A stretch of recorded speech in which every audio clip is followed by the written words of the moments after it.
Isaías 60.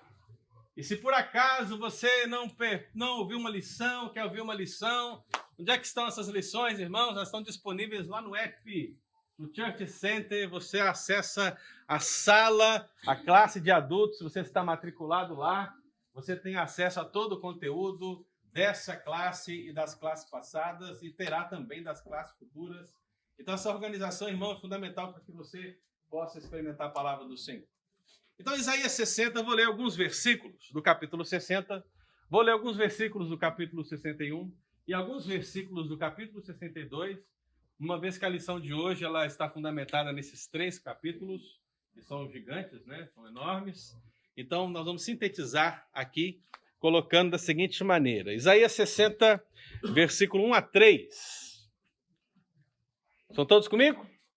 Amém. Ok, não precisa jogar aí não, viu, Wilson? Deixa só a minha apresentação, por favor. Aqui eles vão acompanhar na Bíblia. Então, perceba, meu querido. Dispõe-te, resplandece, porque vem a tua luz e a glória do Senhor nasce sobre ti. Porque eis que as trevas cobrem a terra e a escuridão os povos. Mas sobre ti aparece resplendente o Senhor e a sua glória se vê sobre ti. As nações se encaminham para a tua luz e os reis para o resplendor que te nasceu. Versículo 14, do capítulo 60. Também virão a ti, inclinando-se os filhos dos que te oprimiram, prostrar-se-ão até as plantas dos teus pés, todos os que te desdenharam, e chamar-te-ão cidade do Senhor, a Sião do Santo de Israel. De abandonada e odiada que eras, de modo que ninguém passava por ti, eu te constituirei glória eterna, regozijo. Regozijo de quê? De geração em geração. Amém. Versículo 18. Nunca mais se ouvirá de violência na tua terra, de desolação ou ruínas nos teus limites. Mas aos teus muros chamarás salvação, e às tuas portas louvor. Nunca mais te servirá o sol para a luz do dia, nem com seu resplendor a lua te alumiará. Mas o Senhor será a tua luz perpétua e o teu Deus a tua glória. Nunca mais se porá o teu sol, nem a tua lua minguará, porque o Senhor será a tua luz perpétua e os dias do teu luto findarão. Todos os do teu povo serão justos, para sempre herdarão a terra. Serão renovos por mim plantados, obra das minhas mãos, para que eu seja glorificado. O menor virá a ser 1000, e o mínimo uma nação forte. Eu, o Senhor, a seu tempo farei isso prontamente. Lembrando aqui, irmão, você pega esse texto fora do contexto, né? É um texto maravilhoso para coach, né? Não é verdade? Você pega aí, ó, o menor virá a ser 1000, e o mínimo uma nação forte. Eu, Senhor, a seu tempo farei isso. Maravilhoso, né? Mas não pode ser assim, irmão. Você tem que ler esse texto dentro do contexto. Então, esse aqui não está se aplicando essencialmente à sua empresa, à sua família, não está se aplicando ao dia a dia, né? Não. Isso se aplica ao futuro que vem, que virá. Então, observa como o texto fora de contexto é um problema, né? Um outro texto fora de contexto interessante aqui é esse versículo que fala aqui, cadê? Que todos serão justos, né? Puxei aqui, pulei. Hã? 21, olha só que maravilha. Todos os teus povos serão justos. Aí você tira isso do contexto. O que fica? Tem pecador na igreja? Universalismo. Hã? Universalismo? Todo mundo vai ser salvo, é? Todos os teus povos? Serão? Todo mundo vai ser salvo, véio. Não importa o que você fez, não. Véio. Basta tirar o quê? Fora do contexto. Mas veja o contexto. Está apontando para quando? Para o futuro. Se eu te perguntar, no céu, todos serão justos? Sim. Perfeito, interpretação correta. Tá vendo que maravilha? Aí vem, versículo 20, capítulo 61, versículo 1. Qualquer lembrança, se está certo disso. O Espírito do Senhor Deus está sobre mim, porque o Senhor me ungiu para pregar boas novas aos quebrantados, enviou-me a curar os quebrantados de coração, a proclamar a libertação aos cativos e a pôr em liberdade os algemados, a apregoar o ano aceitável do Senhor e o dia da vingança do nosso Deus, a consolar todos os que choram e a pôr sobre os que em Sião estão de luto uma coroa em vez de cinzas, óleo de alegria em vez de pranto, vestes de louvor em vez de espírito angustiado, a fim de que se chamem carvalhos de justiça plantados pelo Senhor para a sua glória. Amém. Né? Quem disse isso aqui? Jesus. Não, Isaías, né? Isaías falou Ô, Jesus. a respeito de Jesus. Ele usa essa passagem. Né? Essa é uma pergunta que vamos responder hoje, né? Então, versículo 7. Em lugar da vossa vergonha, isso não é coach não, viu, irmão? É Bíblia, tá?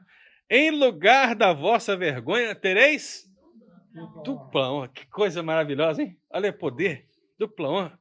Em lugar da afronta, exultareis na vossa herança.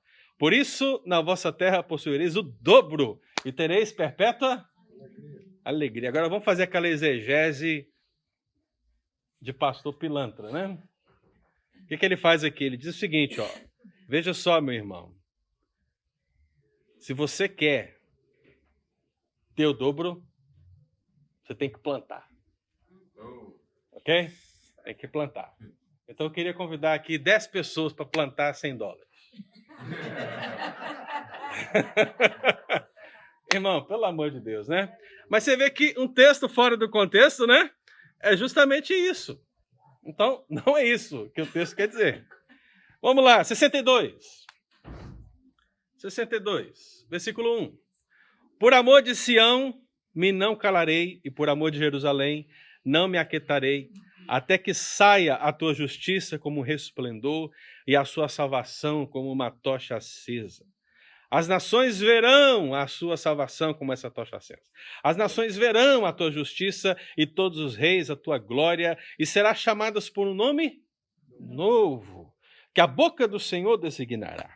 Serás uma coroa de glória na mão do Senhor, um diadema real na mão do teu Deus. Nunca mais te chamarão desamparada, nem a tua terra se denominará jamais desolada, mas chamar-te-ão minha delícia, e a tua terra desposada, porque o Senhor se delicia em ti, e a tua terra se desposará. Agora versículo 11 e 12 para fechar. Eis que o Senhor fez ouvir até as extremidades da terra essas palavras. Dizei à filha de Sião, eis que vem o teu Salvador. Vem com ele a sua recompensa. e diante dele O seu galardão. chamar-vos-ão Povo santo. remidos do Senhor. E tu, Sião, serás chamada procurada, cidade não deserta. Amém. Vamos orar, queridos? Senhor Jesus, nós colocamos as nossas vidas na tua presença e assim como pedimos para que cada professor em suas respectivas classes possam ser instrumentos do Senhor para transmitir a palavra, que não seja diferente aqui também, ó Deus, nessa classe. Que nessa penúltima lição de Isaías, nós possamos experimentar ainda mais da tua palavra, em nome de Jesus. Amém. Então, meus amados irmãos, nosso irmão isso vai passar ali o primeiro slide, para que a gente entenda o que nós falamos aí no domingo passado. Quando nós avaliamos todo aquele contexto, resumimos aqui. Virá o Redentor assim. Foi assim que terminou tudo. A ideia é de que Deus, ele diz ao remanescente de Israel que virá o Redentor. Apesar de todos os dissabores que foram experimentados pela nação antes do exílio, e também experimentados durante o exílio, e também experimentados depois do exílio. Os irmãos lembram do sermão do domingo passado, do reverendo Pedro, que pregou muito bem, por sinal, maravilhoso. Pode entrar agora, pastor. E agora já entrou. Então, os irmãos ouviram, só um elogio, né? Mas se os irmãos ouviram o sermão do reverendo Pedro no ano passado, ele mencionou esse contexto pós-exílio, quando ele falou de Ageu, né? E ao falar de Ageu, você percebeu que o povo, em determinado tempo dessa história, eles estavam mais preocupados com as suas respectivas casas do que com a casa do Senhor. Então, naquele contexto, e aqui no contexto de Isaías profeticamente, se estabelece o mesmo princípio. O pecado ainda perdura na vida do povo. E por mais que se faça sacrifícios, ou por mais que os profetas se levantem, ou por mais que alguém, um ou outro, e mesmo remanescente, estejam buscando a Deus de alguma forma, pela graça do Senhor, a ideia é que é necessário que um Redentor venha. Porque se o Redentor não vier, nada disso vai mudar. Nós jamais conseguiremos ser santos como Ele é santo. Jamais conseguiremos tomar posse da terra prometida. Não a Canaã física que mana leite e mel, mas a Canaã espiritual que mana leite e mel eternamente. Né? Jamais. Então, a promessa do Redentor, a promessa do Messias, a promessa desse renovo que viria é o centro e o arcabouço de toda essa promessa que a gente tem estudado já há 12 lições. Então, a lição de hoje ela tem o título A Restauração de Sião. E é claro, essa restauração, mais uma vez, ela só pode acontecer se de fato o Redentor vier. Porque o Redentor vindo, aqueles que se converterem poderão experimentar todas essas promessas. Então, o que lemos aqui, resumidamente, o que eu tenho certeza que você leu em casa também, né? Capítulos 60, 61 e 62, esses 3 capítulos, eles são como que uma resposta direta ao capítulo 59, versículo 20, quando ele terminou dizendo, virá o Redentor e os de Jacó que se converterem. Então, nesse sentido, esses que se converterem, aqueles que serão esses justos, aqueles que então se entregarem ao Senhor, quando virem o Redentor, experimentarão as promessas do capítulo 60, 61 e 62. Terão dupla honra. Não necessariamente quem plantar $100. Ok? Mas aquele que crê em quem? No Redentor. Guarde isso. Então, o Wilson, ele passa o slide e você percebe que eu acabei de dizer está no segundo slide. Entre os muitos temas desenvolvidos pelo profeta, o Messias é a garantia. Meu irmão, por nós mesmos, nenhuma dessas promessas vão ser estabelecidas. Então Deus, através do profeta Isaías, na verdade, através até mesmo dos patriarcas, na verdade, através de todo o Antigo Testamento, por meio de figuras, por meio de tipos, por meio de sombras, por meio de exemplos, ficou evidente, meu querido, que o Messias é o cerne, ele é a garantia. Sem ele, é impossível se salvar. Por isso que Jesus disse, né? Eu sou o caminho. Ele não disse que eu sou um caminho. Ou disse? Porque tem gente por aí dizendo, né? Afinal de contas, a minha verdade não é só verdade, né?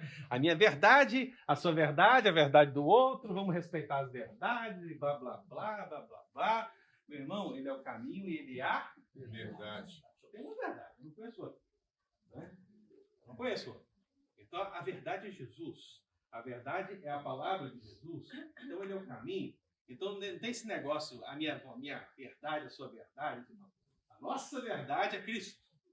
Amém? Amém? Então, nesse sentido, onde a nossa verdade é Cristo, a garantia de salvação estabelecida é nesse caminho. Não é um caminho, mas é o caminho. Então, não importa se há outro Deus em um determinado lugar, não importa se há uma religião em um determinado lugar, a verdade é que nós cremos. Isso está dentro de nós, não por nós mesmos, mas porque o Espírito Santo veio e nos convenceu. Ele nos convenceu do pecado, da justiça e do juízo. Ele habitou entre nós. E quando ele habita entre nós, meu irmão, aquele coração de pedra, ele foi transformado no coração de carne. Você não podia ver, você não podia sentir, você não podia responder absolutamente nada para esse Deus, porque você estava morto. Mas Jesus te levantou da sepultura, te pegou pela mão, te ergueu, te ressuscitou e te transformou numa nova criatura. É nesse sentido que ele é o caminho. É nesse sentido que ele é a verdade. É nesse sentido que ele é a vida. Então, irmãos, jamais esqueçam. Pensando principalmente na primeira lição. E quem souber o tema da primeira lição vai ganhar um almoço patrocinado pelo nosso irmão Diácono Ione. É agora que você torce para ninguém acertar? Isaías, o quinto Qual é o evangelista. título da primeira lição? O quinto evangelista. Isaías, o quinto evangelista. Ninguém acertou. Já terminou o tempo, tá bom. Salvei, Ione. Salvei. Os irmãos quase acertaram. É Isaías, o quinto evangelista. Detalhes.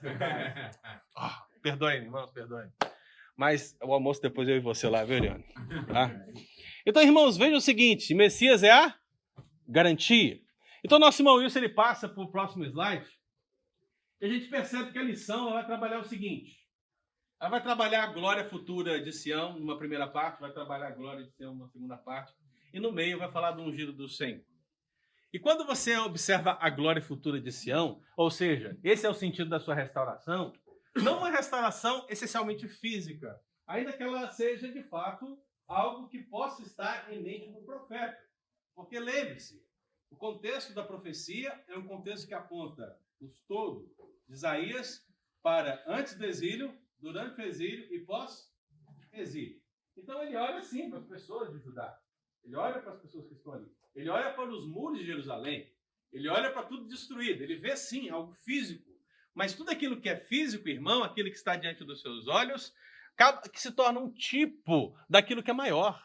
O imperfeito dá lugar ao perfeito. Então isso tudo foi destruído e foi reedificado, correto?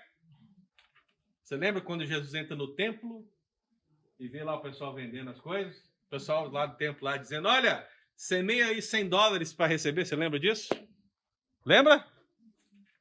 Estou parafraseando, irmão, né? Mas é o que está acontecendo. O pessoal estava vendendo as coisas lá. Seria mais ou menos o seguinte, você entra ali na porta, aí fala, poxa, esqueci minha Bíblia. Aí tem alguém, não, vem aqui, ó, tem uma banca de Bíblias para você. Aí, vem aqui, ó, adquire uma Bíblia, $100. Ok. Aí o diácono falou, nossa, esqueci os envelopes amarelos.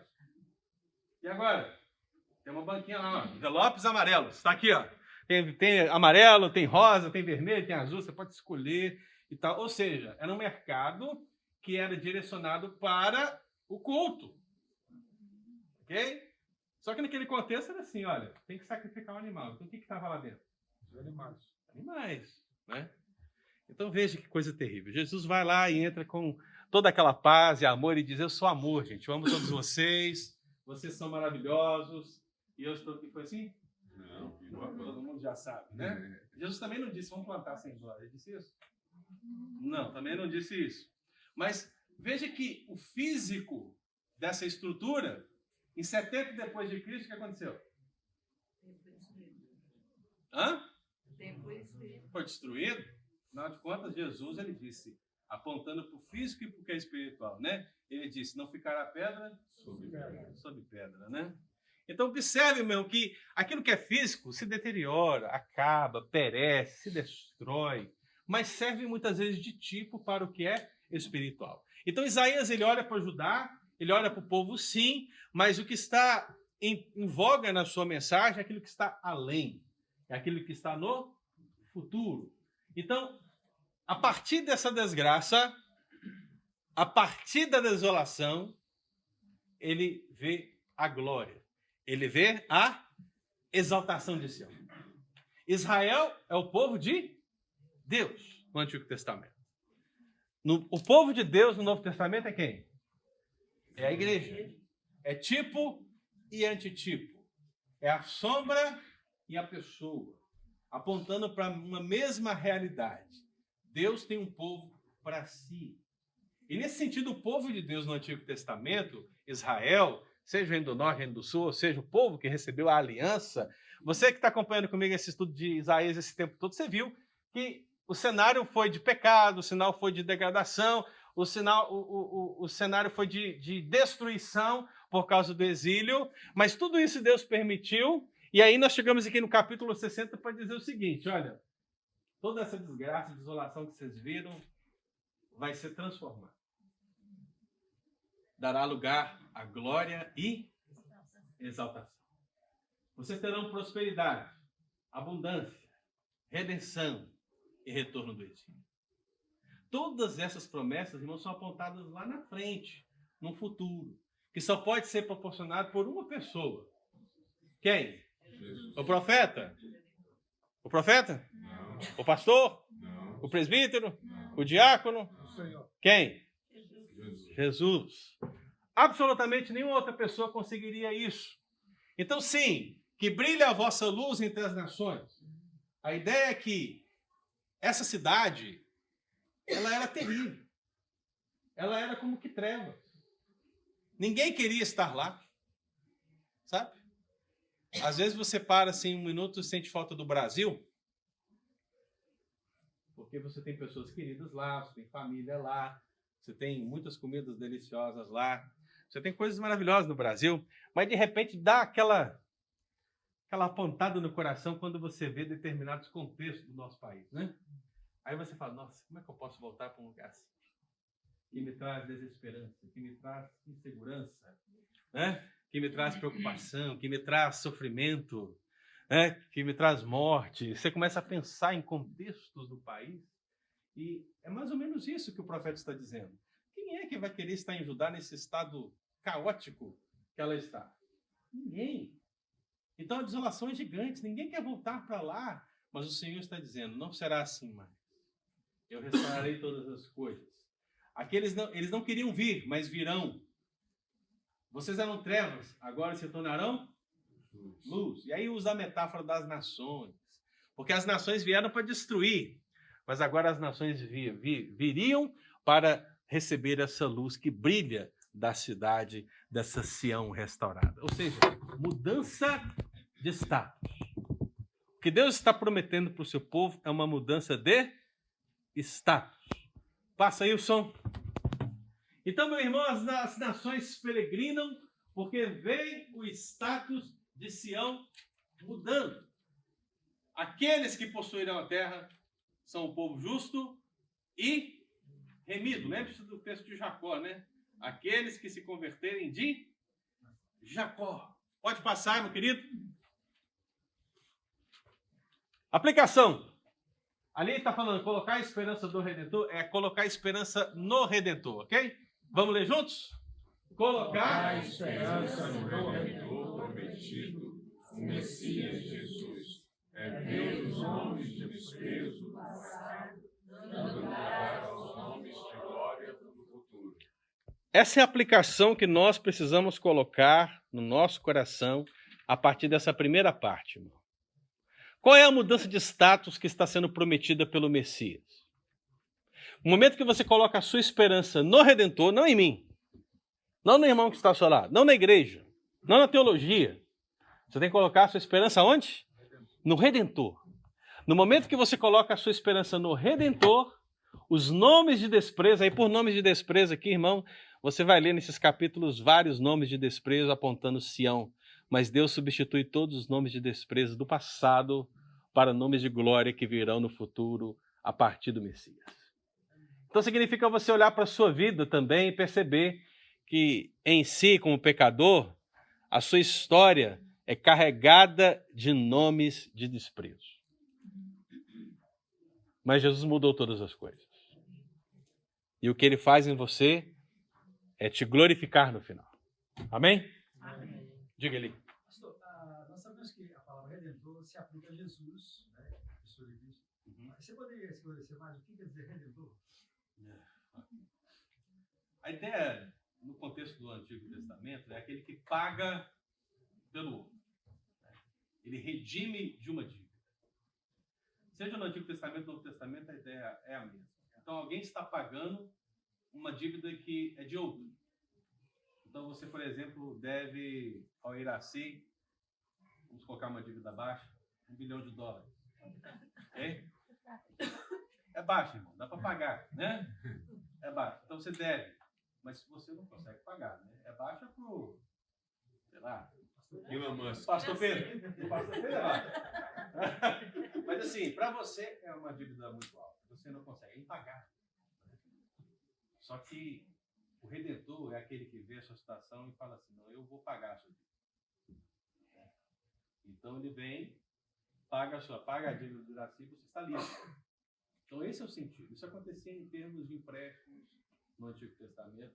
E essa palavra acabou sendo utilizada no contexto neotestamentário algumas vezes por Paulo para dar essa ideia, a ideia do resgate. No caso de Naomi e Boaz, Resgate.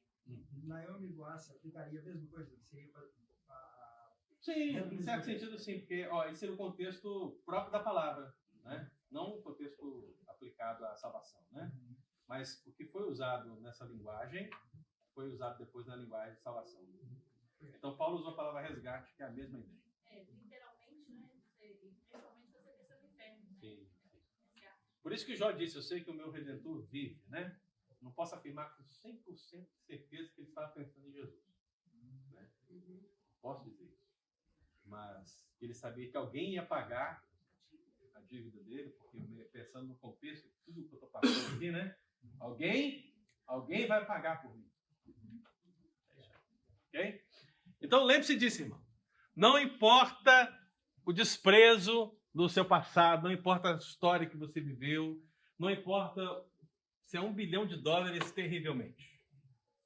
Né? Os nomes de glória, através do Redentor, são infinitamente maiores. Amém? Amém? Wilson passa então o segundo slide para a gente possa falar desse Redentor, né? Que é chamado de quê? Ungido. Então, o capítulo 61, versículo 1 a 3, né, interessantemente, ele traz para nós a voz do Messias. A voz do Messias, ela ecoa de dois lugares, aparentemente. Ela ecoa na voz do profeta e ela ecoa do próprio Messias. Porque você vai lendo o texto, né? E você percebe que o profeta está falando numa pessoa. Qual pessoa? Na primeira pessoa. Agora estou falando de português, viu, irmão? Então, quando você fala em primeira pessoa, você está dizendo assim, eu vi Sião sendo restaurado, eu vi o Senhor no alto e sublime trono, eu vi, eu estava, ou seja, está em primeira, ele está falando dele, né? Mas, de repente, quando chega no capítulo 61, muda a pessoa. E aí, o que se diz? O Espírito do Senhor está sobre mim. E aí ele começa a falar, e aí você, está falando dele ou ele está falando de outro? Se você tivesse a sua Bíblia até o capítulo 61, versículo 3, qual seria a sua resposta? Você não sabe nada mais da Bíblia, você só sabe isso. Isaías está dizendo, o Espírito do Senhor está sobre mim. Quem é que é? Quem? Isaías, não é? E perfeitamente colocado no contexto. Ele é o profeta. Ele é o profeta. O Espírito do Senhor está sobre ele? Está. Mas nesse sentido, meu querido, Isaías, ele fala de alguém que está muito além dele. E você só sabe disso porque você tem a Bíblia completa na sua mão. Se você tivesse só até o capítulo 61, versículo 3, você diria, é Isaías.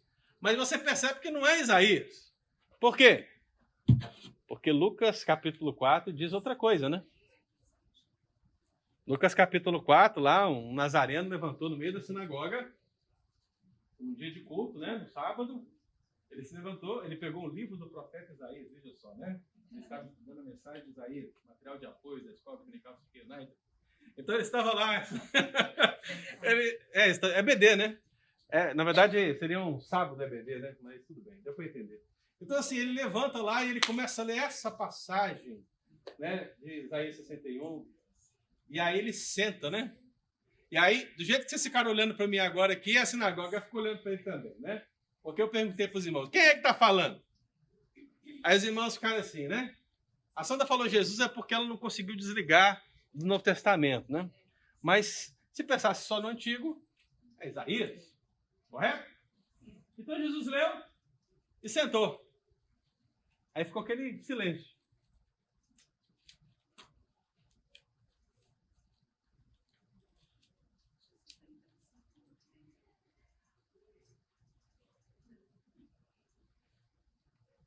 Aí eu fico imaginando o que aconteceu. Agora sou eu conjecturando, né? Eu sou Jesus, irmão. Eu sou Jesus. Aí tô aqui.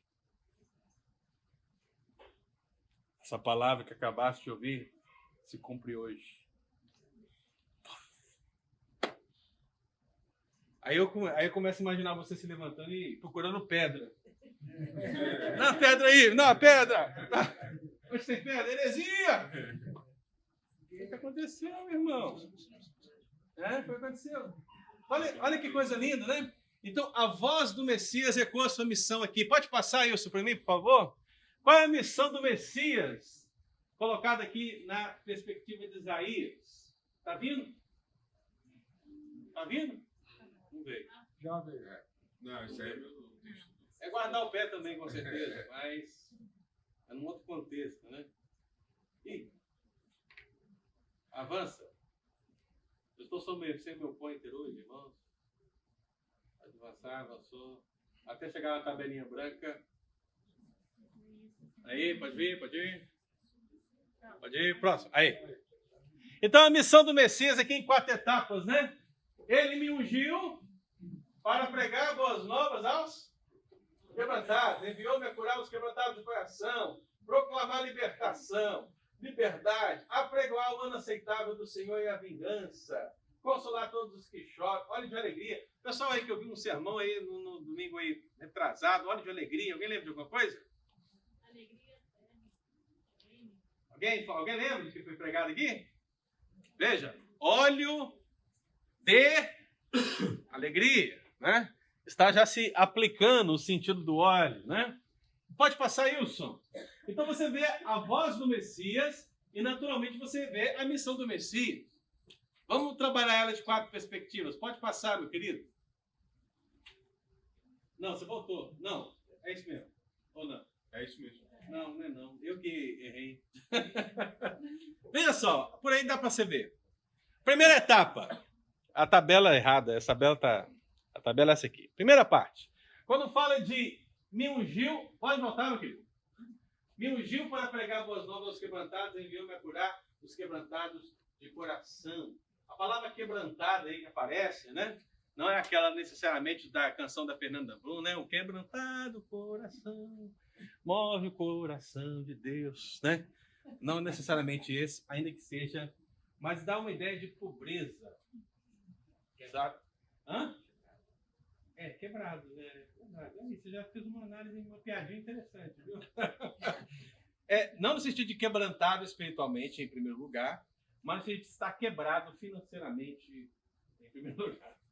A ideia é de alguém que não tem nada, é de alguém que está vulnerável, é de alguém que perdeu tudo. Ou seja, Jesus vai ao encontro desses que não tem absolutamente nada. E ele mesmo resume seu ministério quando ele diz o quê? Eu não vim para os que estão sãos. Eu vim para os que estão doentes. Eu não vim buscar justos ao arrependimento, mas quem? Pecadores. E por que Jesus escandalizava tantas pessoas?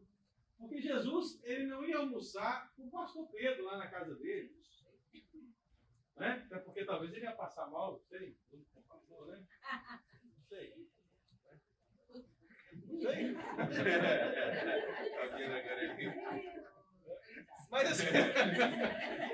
Mas assim, eu posso mudar o foco para você. Então assim, ele não iria lá na casa do pastor Pedro. Não. Jesus ele iria na casa de um publicano, de um cobrador de impostos. Jesus ele estaria à frente de uma prostituta. Jesus ele tocaria num leproso. Ou seja, sim, Jesus escandalizava, né, porque ele não ia nos justos. Ele ia naqueles que estão à margem da sociedade. É por isso que muitos liberais acabam por aplicar o texto bíblico à questão social. E claro, a questão social é muito importante, irmão, mas ela não é a primeira. Em primeiro lugar, nós temos que pensar na vulnerabilidade espiritual, onde somos pobres diante de Deus, ou seja, onde somos pecadores, onde não temos nada a oferecer. Se há lepra, a lepra do pecado. Se há prostituição, a prostituição, ela é espiritual. Ou seja, todos esses pecados e outros mais estão repletos em nós, dentro de nós, naturalmente em Adão. Vamos se libertar disso. O Redentor vive, né? Graças a Deus por isso, né? O Redentor vive e nos fez viver. Então, essa ideia da missão do Messias, ungido do Senhor, ele vem para aqueles que estão realmente vulneráveis. Ele fala de libertação e liberdade, irmãos, que é algo fundamental, porque a Bíblia essencialmente fala que nós somos escravos do pecado. Ou não? Sim. Mas originalmente essa palavra ela poderia ser aplicada àqueles que estavam no exílio, que estavam algemados lá, que estavam presos numa situação. Mas a situação é física, ela é passageira, ela acaba. Mas o pecado continua prendendo a pessoa à condição. Então nós não podemos limitar o texto bíblico apenas à questão social e pensar que esse texto está falando aquelas pessoas que estão lá na penitenciária, né? Jesus quer libertar as pessoas que estão na penitenciária. Não. Jesus também quer libertar as pessoas que estão na penitenciária. Não essencialmente das suas culpas no cartório, vamos dizer assim, né? Mas essencialmente das suas culpas diante de Deus, pelos seus pecados. Deus quer trazer liberdade a eles. Então, talvez um desses homens que estão lá e cometeram atos terríveis, que você certamente cometeria se não fosse a graça de Deus, esse homem, meu irmão, talvez ele morra numa cadeira elétrica, mas liberto. Preso diante dos homens, mas livre diante de Deus. E o oposto é verdadeiramente proporcional. Pessoas que estão aqui vivendo o dia a dia da vida, felizes, alegres, vão ao shopping, vão ao restaurante, viajam pelo mundo, estão abastadas de dinheiro, mas estão livres, mas estão repletas de culpa. A justiça não a pega, os homens não a alcançam, mas quando chegar o dia da vingança do nosso Deus, elas estarão presas eternamente. Percebeu? Por isso que a terceira parte aqui é ano aceitável do Senhor, a saber, a esperança escatológica, a restauração final, aquele vinde benditos do meu Pai, e também o dia da vingança do nosso Deus, o apartai-vos de mim maldito. Então, meu irmão, o evangelho não é somente vinde todos que estáis sobrecarregados e eu vos aliviarei, mas é aquele que também diz, apartai-vos de mim malditos para o fogo eterno. Então, salvação e condenação são uma mensagem que está andando lado a lado, como a mão direita e a mão esquerda do Messias. Entende? Então, esse negócio que Jesus é só paz e amor é um pouco desproporcional daquele ser que entrou naquele templo e viu aquele pessoal dizendo, planta $100 aí para receber mil. Ok? É um pouco diferente. Pode passar, Ilson. Ilson?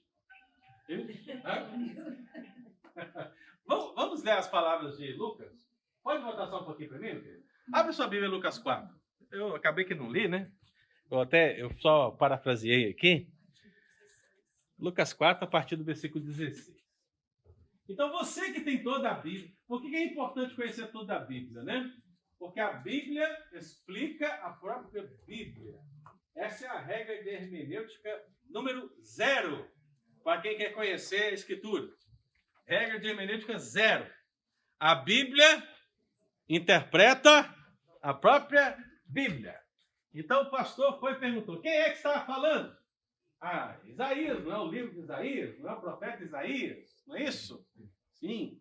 Mas em Lucas 4, versículo 16 e 21, aí percebemos que a palavra do profeta é, na verdade, uma palavra apontando para o futuro. Então, o que está aqui no versículo 16? Indo para Nazaré, onde fora criado, entrou no sábado na sinagoga, segundo o seu costume. Veja que Jesus tinha o costume de ir na sinagoga como um judeu, ou seja, parafraseando, Jesus ele tinha o hábito de ir à escola bíblica dominical. Eu ouvi um amém? Amém. Hã? Amém. EBS. Eu não queria adaptar muito, entendeu? Vamos adaptar algumas coisas. O dia não importa. Mas veja, levantou-se para ler, o que também é um costume na sinagoga. Não aqui, né? Porque aqui o superintendente ele vem aqui e faz a leitura. Mas na sinagoga, sempre um judeu é escolhido para ler. Então diz o texto. Então lhe deram o livro do profeta Isaías. Imagine, né? Naquele dia, naquele horário, naquele lugar, o profeta Isaías foi lido especificamente para Jesus. É a soberania de Deus agindo na sinagoga, irmão. E lhe deram o livro do profeta Isaías. E abrindo o livro, achou o lugar onde estava escrito: o Espírito do Senhor está sobre mim, pelo que me ungiu para evangelizar os pobres, enviou-me para proclamar libertação aos cativos, restauração da vista aos cegos, para pôr em liberdade os oprimidos e apregoar o ano aceitável do Senhor. Tendo fechado o livro, devolveu ao assistente e sentou-se. E todos na sinagoga tinham os olhos fitos nele. Foi o que eu fiz aqui, né? Ficou todo mundo olhando para mim, perguntando o que ele vai falar, né? E aí o que Jesus fez? Então passou Jesus a dizer: hoje se cumpriu a escritura que acabais de ler. Que coisa poderosa, né? Então, aplicação no nosso coração, vamos lá? Vamos juntos? O profeta anunciou a chegada do Messias. Jesus Cristo confirmou a mensagem de Isaías. O Salvador prometeu que voltará. A igreja e o mundo verão a volta do Filho do Homem. Simples assim, Maranata. É simples. É simples, irmão. O profeta anunciou o Messias. O Messias confirmou a mensagem do profeta. Agora o Messias disse: eu vou voltar. O que veremos nessa história, irmão? Adiante. A profecia falhar? Deus errar? Hã? Maranata. Vem, Senhor Jesus. Não esqueça disso. Pode passar, Wilson. Então, a parte final da nossa lição, que mais uma vez volta à glória futura de Sião, essa restauração, fala, portanto, da semente bendita que será restaurada em dobro. Mas eu não estou falando daquela semente de $100, ok? Guarda isso aí no seu coração. Não é isso, ok? Deus está falando da mudança de uma condição.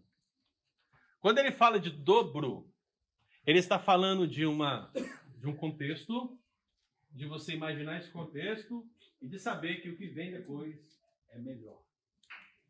Veja que Jó, quando perdeu tudo, no final, o que Deus fez? Deu, hein? O que deu triplo? Quádruplo? 10 vezes mais. Porque a ideia de dobro, ela tem um sentido. Sim, a ideia de que o que eu tenho para dar para você é algo muito melhor do que você já viveu. Então, a ideia de dobro, meu irmão, não é a ideia de que o dobro é suficiente, né? Que o triplo não seria melhor. Não. A ideia é: Deus, ele vai te oferecer o melhor. Então, isso que quer dizer dobro. Alguém poderia justamente perguntar, igual eu perguntei, né? Fazendo, por que não triplo? Trindade, né? O Pai, o Filho e o Espírito Santo, cada um dá uma parte.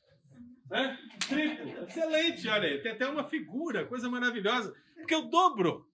Porque a ideia do dobro é isso, irmão. Deus vai te dar muito mais do que você imagina. Ele vai te dar algo pleno. Algo que vai te alcançar de uma maneira plena. A alegria, portanto, será plena. A felicidade, portanto, será plena. A salvação, portanto, será plena. Tudo será pleno. Não haverá falta de absolutamente nada. Ninguém vai dizer assim: eu sinto falta. Não, você não vai sentir falta, querido. Vai ser pleno, porque vai ser o dobro. E o que você precisa para receber esse dobro? Eu queria 100 pessoas para semear $100 aqui nessa manhã. É isso, irmão? Pelo amor de Deus. Não. Diga, Helena.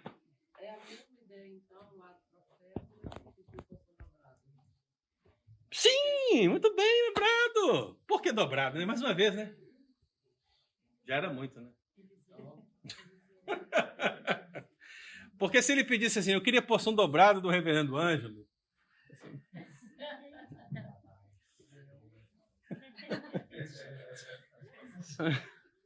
Senta aí, meu filho. Não, pedir porção dobrada da unção de Elias era algo. Só lembrar de Elias aí, irmão. Você vai ver o que Elias fez. Engraçado, né, que quando Deus deu para Jó em dobro, ele não deu os filhos em dobro, não.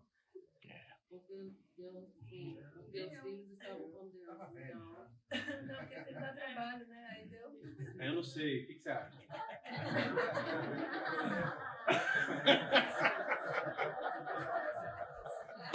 Vê como é que introduz você na lição assim? Passa, Wilson. Semente bendita, para a gente fechar aqui. E aí, o que Deus promete, irmão? Ele promete fazer o quê? Te dar um novo nome. Essa é a restauração final. Ou seja, nós não nos chamaremos mais Ângelo. Não chamaremos mais Genima. Não chamaremos mais Marcelo. Iraci. Não quer dizer isso não. Esquece. Aí o pessoal vai lá, faz uma tese, né, de 300 páginas. Qual é o novo nome que Deus dará no final? Por que fazem isso se o texto diz? Só Ele sabe. Pelo amor de Deus. Eu acho que... Vamos fechar aqui. O texto diz. Só Ele sabe. Ok? Você quer saber? Só Ele sabe. Mas não fique tranquilo, que o profeta Isaías é assim também. O profeta Isaías é igual a nós. Ele quer saber. Aí você percebe no versículo 4 aí, do capítulo 62, o que ele fala? O que ele diz aí? Ele está dando nomes, né? Ele está dando nome. Ó, desamparado, desolada. Mas chamar-te é o quê? Minha delícia. Desposado. Ou seja, olha, é só Deus que sabe. Mas te chamarão minha delícia. Te chamarão o quê? Desposada, como noiva, né? Tem mais, versículo 12. Olha o versículo 12. O que ele diz? Ele fala assim, ó.